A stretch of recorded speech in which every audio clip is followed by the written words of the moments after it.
जय समाजवाद साथियों, मैं ज़ेबा यास्मीन हर मुद्दे पे आपसे बात करती आई हूँ। इधर मैं बहुत दिनों से देख रही हूँ, हम लोग जहाँ भी उठते बैठते हैं, किसी भी टॉपिक पे बात होती है तो महंगाई का जिक्र ज़रूर आता है। महंगाई से लोग परेशान हैं और ये धीरे धीरे करके हर वर्ग से आवाज़ उठ रही है। हम लोग मिडिल क्लास में आते हैं, हम लोग जहाँ भी बैठ रहे, इस समय सब्जियों के दाम, पेट्रोल डीजल के दाम पे चर्चा हो रही है।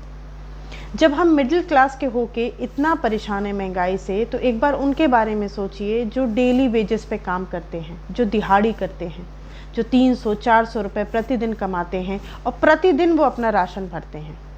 आप सोचिए उनके लिए 3 वक्त का खाना खाना कितना बड़ा काम हो गया है।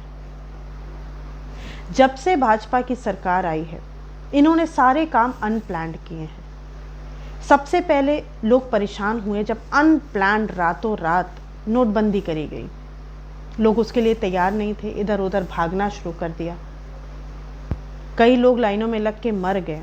उसके बावजूद सरकार ने इसको संज्ञान में नहीं लिया और आज की तारीख तक सरकार बता नहीं पाई है कि मकसद क्या था नोटबंदी का और लाभ क्या मिला नोटबंदी से। लोग उससे उबरते कि जीएसटी से कमर तोड़ी गई व्यापारियों की। बहुत सारे छोटे व्यापारी, उनका काम बंद हो गया। कई व्यापारियों को जीएसटी को समझने में समय लग गया। व्यापारियों को क्यों, सरकार को खुद समझने में समय लग गया। कितनी बार संशोधन हुआ है जीएसटी के नियमों में। सरकार खुद कंफ्यूज्ड है, व्यापारी अलग कंफ्यूज्ड है, सबकी कमर टूटे पड़ी है। मध्यवर्गीय व्यापारी कितना परेशान है। उसके बाद 2020 की शुरुआत हुई कोरोना से। वो एक आपदा ऑब्वियसली है, पैंडेमिक है, लेकिन उसमें भी सरकार ने गलती करने से माने नहीं। उसमें भी अनप्लान्ड लॉकडाउन किया। कई लोगों की नौकरियां चली गईं। कितने प्रवासी मजदूर एक राज्य से दूसरे राज्य आए, कितने तो पैदल आए, कितनों ने जाने गंवा दी सड़क हादसों में।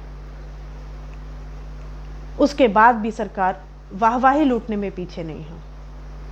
ये पहला देश है, हमारा देश भारत पहला देश है जहां लॉकडाउन में महंगाई बढ़ाई गई। डीजल और पेट्रोल के दाम लॉकडाउन में बढ़ाए गए।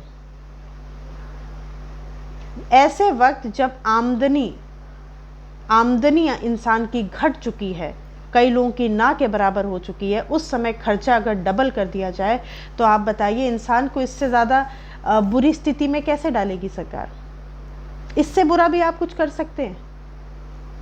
जिसकी नौकरी चली गई, आप उससे खर्चे बढ़वा दीजिए।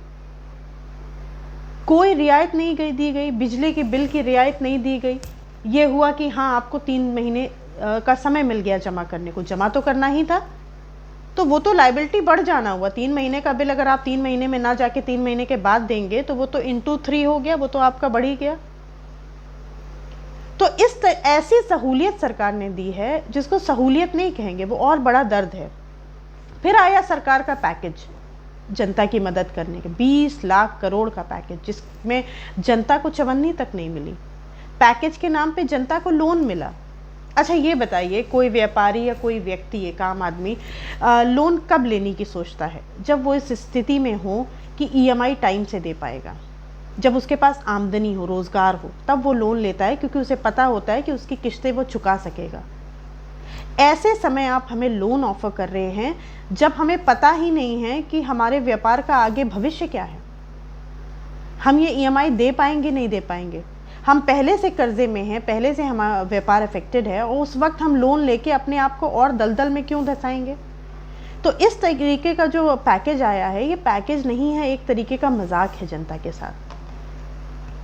सरकार ने किसी प्रकार की मदद नहीं करी है, लोन ऑफर किया है, महंगाई बढ़ा दी है, रोजगार दिए नहीं हैं। अब बताइए, सुसाइड केसेस बढ़ रहे हैं तो उस पर फिर सरकार कोई संज्ञान नहीं ले रही है। रोजगार पे तो सरकार कभी चर्चा करना ही पसंद नहीं करती है, क्योंकि ये मुद्दे सरकार के नहीं है, ये मुद्दे हमारे आपके जनता के हैं।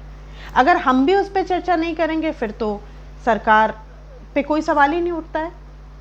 महंगाई इस समय, अगर हम बात करें सब्जियों की, बात करें डीजल पेट्रोल की, डीजल पेट्रोल से पूरी महंगाई पे इफेक्ट आता है, क्योंकि ट्रांसपोर्टेशन बढ़ जाता है। उसके बाद आज एक नया शगुफा छोड़ा गया है कि बैंक पे चार्जेस लिए जाएंगे। अब अगर हम लोग एक बार ट्रांजैक्शन करते हैं, 2 बार करते हैं, 3 बार के ट्रांजैक्शन हम मनी विड्रॉ करते हैं, दैट इज़ फ्री। और जब चौथी बार करेंगे तो सेविंग अकाउंट से 40 रुपीज़ डिडक्ट होगा।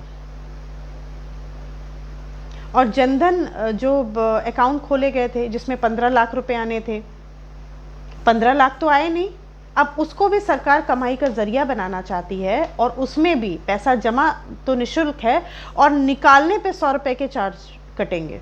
अब एक गरीब आदमी जिसने 15 लाख की आस में डॉक्यूमेंट इकट्ठा करके लाइनों में लग के, बल्कि 500 रुपये दे के डॉक्यूमेंट बनवा के उन्होंने अकाउंट खुलवाया कि 15 लाख रुपए आएंगे, 15 लाख तो आए नहीं, अब उन्हें किसी बार भी वो पैसे निकालते हैं तो उन्हें 100 रुपये देना पड़ेगा। अब भाई अकाउंट खुला है तो पैसे तो निकालेगा आदमी, और पैसे निकालेगा तो सीधे कमाई होगी सरकार की। आप खुद कमाइए और जब उसे खर्च करिए तो उसका कुछ ब्याज आप टैक्स के नाम पे सरकार को दीजिए, और बाकी जब आप पैसे कैश निकाल रहे हैं बैंक से तब दीजिए। तो सिंपल सी बात है, जितना पैसा जनता के पास है सरकार चाहती है इसी कार्यकाल में उसको खींच ले। हमारी किसी प्रकार से मदद सरकार करना नहीं चाहती है और ना ही अर्थव्यवस्था पे कोई बात करती है। जब से भाजपा की सरकार आई है अर्थव्यवस्था लुढ़कती जा रही है, और कोरोना के बाद ये जो लॉकडाउन हुआ है इसके बाद तो अर्थव्यवस्था मुंह के बल धड़ाम से गिर चुकी है। उसके बाद भी सरकार संज्ञान नहीं ले रही है। अर्थव्यवस्था तब तक ऊपर नहीं उठेगी जब तक जनता की जेब में पैसे नहीं होंगे, और जनता की जेब में पैसे सरकार रहने नहीं दे रही है। अब अपने ही पैसे बैंक से निकालिए तो उस पर भी पर ट्रांजैक्शन डिडक्शंस होंगे। इसके बाद अब बताइए क्या चीज़ें, क्या फीस, स्कूल्स बंद रहे, फीस पे कोई कंसेशन नहीं मिला स्कूल से, सरकार ने उस पर भी कुछ नहीं कहा। सरकार ने कहा फीस जमा करनी पड़ेगी। पूरे साल व्यापारी घर बैठे रहे, लोगों का रोजगार चला गया, लेकिन स्कूल की फीस उन्हें देनी है, बिजली का बिल उन्हें देना है, डीजल पेट्रोल का रेट बढ़ गया वो उन्हें देना है, सब्जी अगर खानी है तो डबल पैसा देना है, बैंक से पैसे अपने ही निकालेंगे कमाए हुए तो उस पर भी पैसा देना है। अब इसके बाद गुंजाइश कहाँ छोड़ी है सरकार ने आम जनता के सर्वाइव करने की? इन्हीं सवालों के साथ देखिए, सरकार तो कभी संज्ञान नहीं लेगी क्योंकि ये मुद्दे सरकार के हैं ही नहीं, लेकिन ये मुद्दे जनता के हैं, हमारे आपके हैं। तो हमें जब वोट करने जाना है तो इन्हीं मुद्दों पे वोट करना है। हमें वोट बेरोजगारी को लेके करना है, हमें वोट महंगाई के टॉपिक पे करना है, हमें वोट अपने बच्चों के भविष्य के बारे में करना है, हमें वोट महिला सुरक्षा पे के बारे में करना है। कितने वादे किए गए थे, कितने पूरे हुए हैं, इसका आकलन करने के बाद वोट करना है।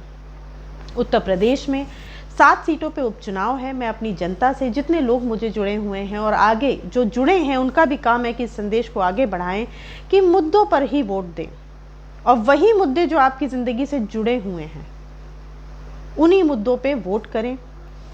बिहार में विधानसभा चुनाव है, वहाँ की जनता से मेरी यही अपील है कि मुद्दों पर वोट करें। बेरोजगारी के मुद्दे को कभी भूलें नहीं, इनके 2 करोड़ रोजगार वाली बात को कभी भूलें नहीं, इनके 15 लाख अकाउंट में आने वाली बात को कभी भूलिए नहीं। वैसे एक बात बहुत साफ है, सरकार हर चीज़ से मुनाफा कमाना जानती है, लेकिन जनता को मुनाफा देना नहीं चाहती है।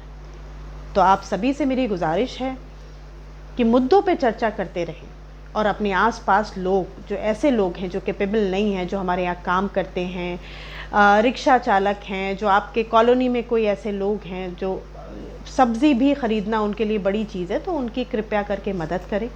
हम आप एक दूसरे की मदद करेंगे, हम आप ताकतवर बनेंगे, तो हम इस अंधी और बहरी सरकार से लड़ भी पाएंगे। धन्यवाद।